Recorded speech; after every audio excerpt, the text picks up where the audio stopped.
Hello बच्चों, पिछली कक्षा में हमने पाठ 22 समाप्त किया था। आज है हमारा पाठ 23, अपठित गद्यांश। आइए बच्चों, इस पाठ को बहुत ही ध्यान से पढ़ते और समझते हैं। पाठ 23, अपठित गद्यांश। तो बच्चों, अपठित गद्यांश क्या होता है?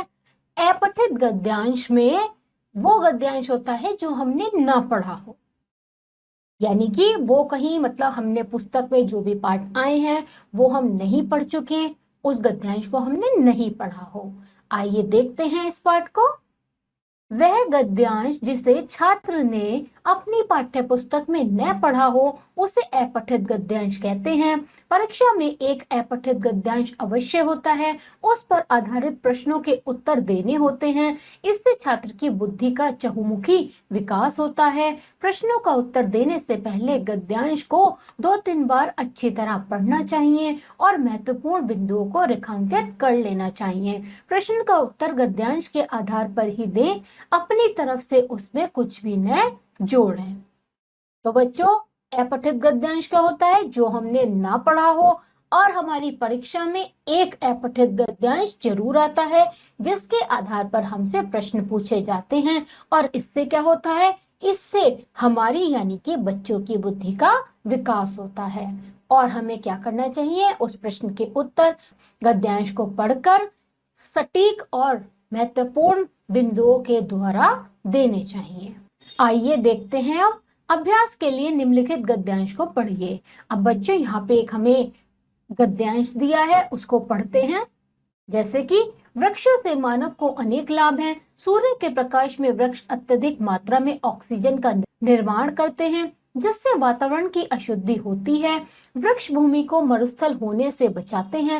अनेक प्रकार के उद्योग धंधों को कच्चा माल वृक्षों से ही प्राप्त होता है। कागज का उद्योग तो पूर्णतः वृक्षों पर ही आधारित है। ईंधन, गृह निर्माण के लिए लकड़ी, औषधियां हमें वृक्षों से ही प्राप्त होती हैं। इसी कारण वृक्षारोपण को एक पुण्य कार्य माना जाता है। वृक्षों से हमें परोपकारी शिक्षा भी मिलती है।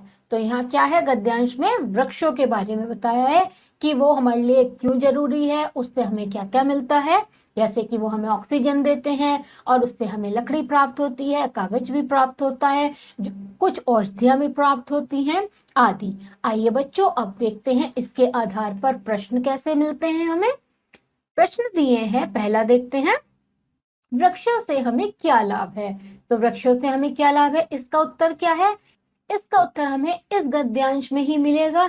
जैसे कि यहाँ पे हमें बताया, सूर्य के प्रकाश में वृक्ष अत्यधिक मात्रा में ऑक्सीजन का निर्माण करते हैं। कागज का उद्योग तो पूर्णतः वृक्षों पर ही आधारित है। ईंधन, गृह निर्माण के लिए लकड़ी, औषधियां हमें वृक्षों से प्राप्त होती हैं। यानी कि क्या है? ये वृक्ष के लाभ हैं। तो इसका उत्तर क्या हुआ बच्चों? हमने आपको एक समझाने के तौर पे बताया है। इसका उत्तर हुआ वृक्षों से हमें ऑक्सीजन, ईंधन, लकड़ी, औषधियां आदि प्राप्त होते हैं। अब दूसरा प्रश्न देखते हैं और उसका उत्तर, हमें वृक्षों से क्या शिक्षा मिलती है? तो आप देखिएगा कि गद्यांश की आखिरी लाइन में हमें बताया है वृक्षों से हमें परोपकारी शिक्षा भी मिलती है। तो इसका उत्तर क्या हुआ? वृक्षों से हमें परोपकारी शिक्षा मिलती है। तीसरा प्रश्न देखते हैं। तीसरा प्रश्न है, वृक्ष वातावरण को शुद्ध कैसे करते हैं? तो वृक्ष सूर्य के प्रकाश में अत्यधिक मात्रा में ऑक्सीजन छोड़कर वातावरण को शुद्ध करते हैं। जैसा कि आप देख सकते हैं अपने दिए हुए गद्यांश की पहली लाइन कि सूर्य के प्रकाश में अत्यधिक मात्रा में ऑक्सीजन का निर्माण करते हैं जिससे वातावरण की शुद्धि होती है।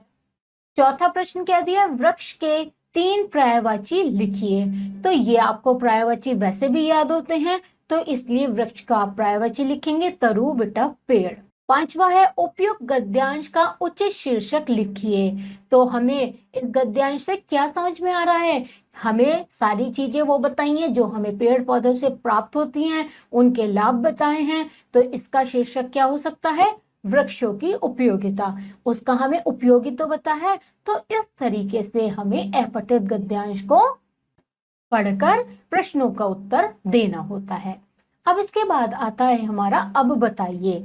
तो अब बताइए में क्या है? इसमें हमें कै भी एक अपठित गद्यांश दिया है और ख में भी हमें एक अपठित गद्यांश दिया है। तो बच्चों, जैसा हमने आपको पाठ में पढ़ाया है, समझाया है, उसी तरीके से इस प्रश्न का उत्तर आप स्वयं करेंगे।